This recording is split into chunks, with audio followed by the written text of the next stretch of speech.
லாட சன்னாசி மந்திர கட்டை எப்படி உடைப்பாரு?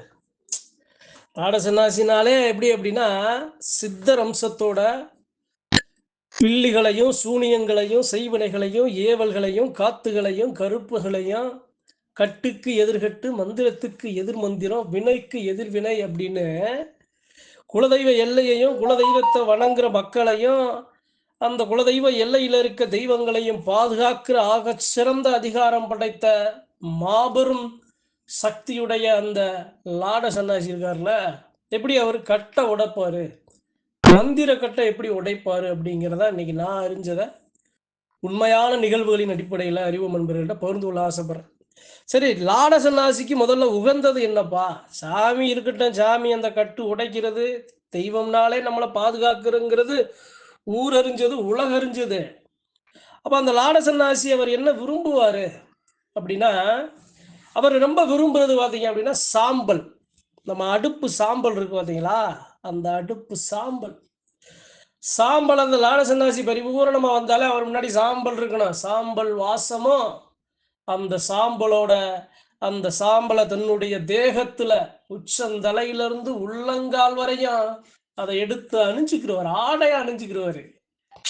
இப்ப மேலாடை இல்லாம இருக்கிற அந்த சித்தர் பெருமான் என்ன பண்ணுவாரு, அந்த சாம்பல் எடுத்து மேல் ஆடையா அணிஞ்சுக்கிருவாரு. அதான் லாட சன்னாசி. சாதாரணமான தெய்வம் அல்ல. எப்படி சொல்றது அப்படின்னா, ஆனா அந்த சாமியை எல்லையில பேச வைக்கணும். நம்ம சாமி இருக்கு, நம்ம காத்துக்கும்னு நாம நினைச்சிடக்கூடாது. அந்த சாமி எல்லையில இருக்கா, பேசுதா, அவர் வர்றாரா, அவருடைய தரிசனம் இருக்கா, அவர் மக்களை காக்குறாரா அப்படிங்கிறத நாம அந்த இடத்துல நாம உணரணும். எல்லா எல்லைகளில் பெரும்பாலும் எண்ணெய்கள் லாட சன்னாசி பேர் இருக்கு, அவர் பார்த்துக்குருவாருங்கிற மாதிரி நாம போயிடக்கூடாது. அந்த சாமி அந்த எல்லையில உணர வைக்கணும், அவரை நிப்பாட்டணும் அந்த எல்லையில. அப்போ அந்த லாட சன்னாசி என்ன அப்படின்னா, அவருக்கு அவருடைய விரும்புறது சாம்பல். அவருடைய ஆயுதம் என்ன அப்படின்னா கமண்டலம். கமண்டலமும் கவ்வையும் பாத குரடு ஆணி செருப்பம்.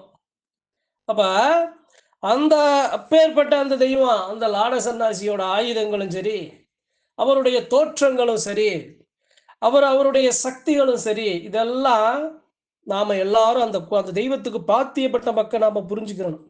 சரி, பதிவுக்கு வருவோமே. அப்பேற்பட்ட சாமி எதுக்கு எல்லையில இருக்கணும்? குலசாமினா என்னங்க? குலசாமினா முட்டுக்கு முட்டு எதிர்முட்டு மாதிரி திசைக்கு 8 திசைகளையும் கட்டி காக்கிறது. எல்லா மக்கள் இருக்கிற எல்லைக்கு பவனி வந்து வாசம் செய்து இருக்கிற வீட்டில் இருக்கிற மக்களுக்கு இருக்கிற பிரச்சனையை தீர்த்து கொடுக்க ஒரு சில அதிகாரங்கள் வேணும்ல, ஒரு சில சக்திகள் வேணும்ல. அந்த சக்திகள்ல ஒரு சக்தி தான் இது மாதிரி சித்தர் அம்சம் பொருந்திய ஒரு சில தெய்வங்கள். எல்லா எல்லையிலும் இது மாதிரி ஒரு சாமி இருக்கும். இந்த சாமி தான் இருப்பாரா அப்படின்லாம் இல்லை. எல்லா எல்லைகளையும் ஒரு சாமி இது மாதிரி மந்திரத்துக்கு எதிர் மந்திரம், வினைக்கு எதிர்வினை, கட்டுக்கு எதிர்கட்டு போடுற ஒரு சாமி இருக்கும். எந்த சாமியா வேணாலும் இருக்கலாம்.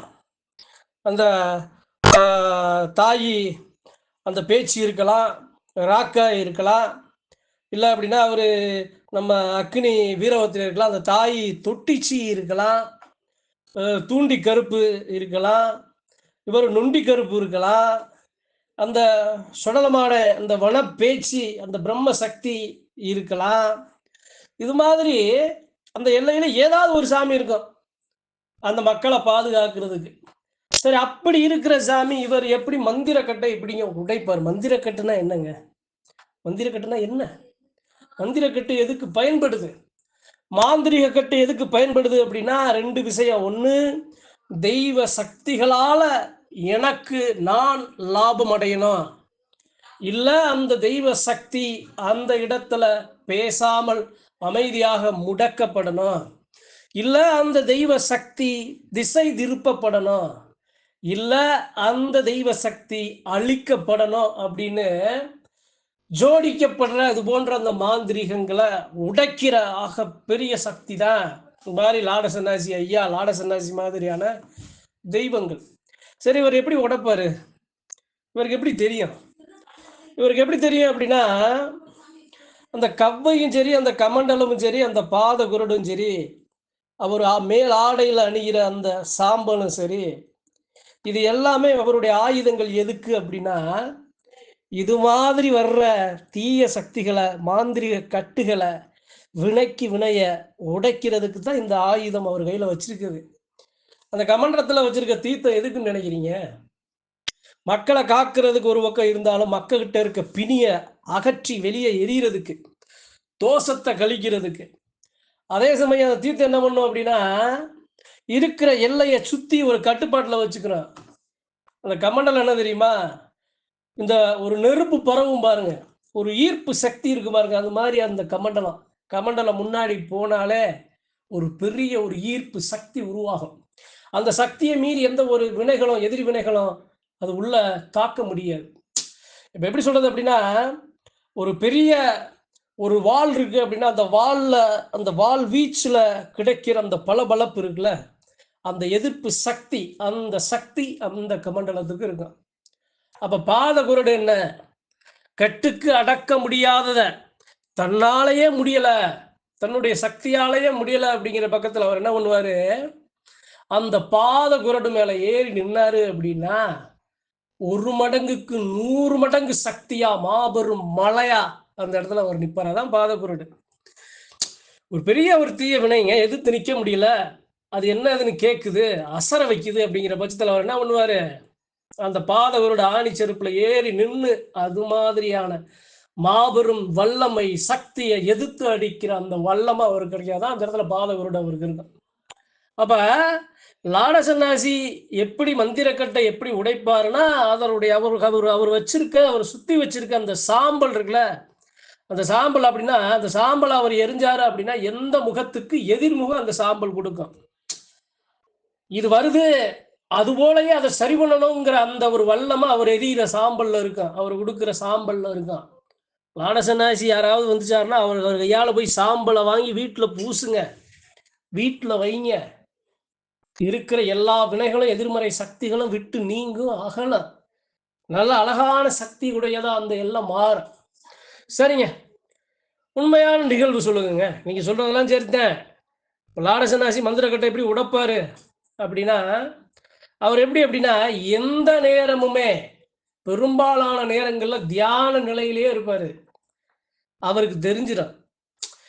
ஒரு சாமி இருக்கு, ஒரு சாமிக்கு இன்னொரு சாமி இருக்கு அப்படின்னா, அந்த சாமியை விட இவரு எல்லா நேரங்களும், பெரும்பாலான நேரங்களிலும் தியான நிலையில இருக்கிறதுனால, அவருடைய அனுமதி இல்லாம இது போன்ற ஒரு காத்து கூட உள்ள நுழைய முடியாது.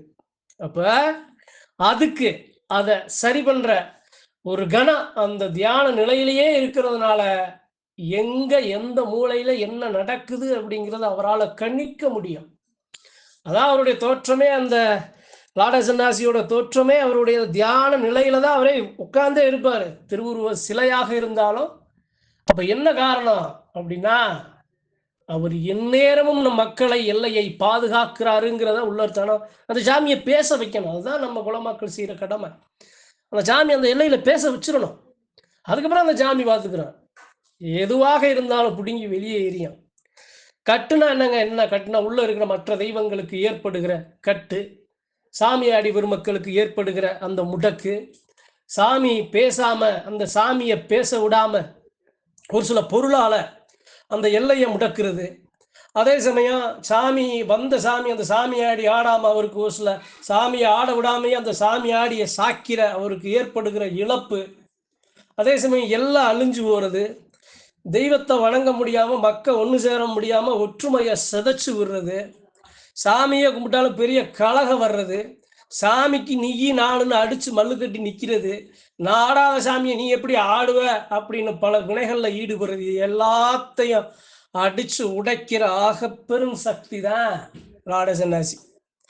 அதனால அந்த பதிவின் மூலமா அறிவு நண்பர்களுக்கு சொல்றேன், லாட சன்னாசி மட்டும் இல்ல, உங்க எல்லையில இது மாதிரி எல்லா ஏதாவது ஒரு சாமி இருந்துகிட்டே இருக்கும்.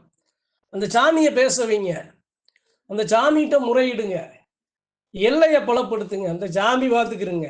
நாம சரியா செய்ய வேண்டியதை செஞ்சுட்டோம் அப்படின்னா, நாம அழகா வாழலாம். எல்லா மக்களுக்கும் தேவையான கல்வி, பொருளாதாரம், வசதி, ஆரோக்கியம், அவர்களுக்கு உற்சாகம் எல்லாம் அழகா, உடல் வலிமை எல்லாம் கிடைக்கும். அப்ப இது மாதிரியான தெய்வங்கள் உங்க எல்லையில இருக்கு. அச்சப்படாதீங்க, கவலைப்படாதீங்க. சத்தியமான நிலையில நீங்க நிக்கணும். அந்த நிலம் நீங்க மாறுனீங்கன்னா, சாமியே உள்ள தங்கரிக்காது. உண்மையான நிலையில நில்லுங்க. நீதியா நில்லுங்க. நேர்மையா நில்லுங்க. பணத்துக்கும், பொண்ணுக்கும், பொருளுக்கும், சாமிக்கும், ஆசைக்கும், அந்த மோகத்துக்கும் மதிமயங்காம, நாம மனுஷனப்பா, நம்மள காக்குற சாமிக்கு முதல் மரியாதைய குடுப்போம். அந்த சாமி யார் மேல வந்தாலும், அந்த சாமிக்கு குடுக்குற மரியாதை அந்த சாமியாடி பெருமக்களுக்கு குடுப்போம். உண்மையா காலத்துக்கு நாம நிப்போம். அப்படிங்கிற உங்களுடைய அந்த எண்ணம் தான், இது போன்ற தெய்வங்கள உணர வைக்கும். அதனால இன்னைக்கு இந்த பதிவின் மூலமா லாட சன்னாசியோட மகத்துவத்தையும், அவருடைய மகிமையும், அவருடைய ஆயுதங்களையும், அவருடைய உருவங்களையும், எல்லையில ஏற்படுகிற வினைகளையும், அவர் எப்படி எத வச்சு எத சரி பண்றாரு அப்படிங்கிறத நான் அறிஞ்சது அறிவு நண்பர்களுக்கு பகிர்ந்து கொள்ள ஆசைப்பட்ட இக்கணத்துல, கட்டுக்கு எதிர்கட்டு, வினைக்கு வினை, மாந்திரிகத்துக்கு எதிர்வினை புரிந்து, எல்லையையும் மக்களையும் காத்து நிற்கிற அந்த ஐயா லாட சன்னாசியை பரிபூரணமா வணங்கி, இந்த பதிவை சாமியாடி வரும் மக்களுக்கும் அறிவு நண்பர்களுக்கும் பகிர்ந்து கொள்ள ஆசைப்படுறேன். நன்றி, வணக்கம். மற்றும் ஒரு பதிவில் சந்திப்போம்.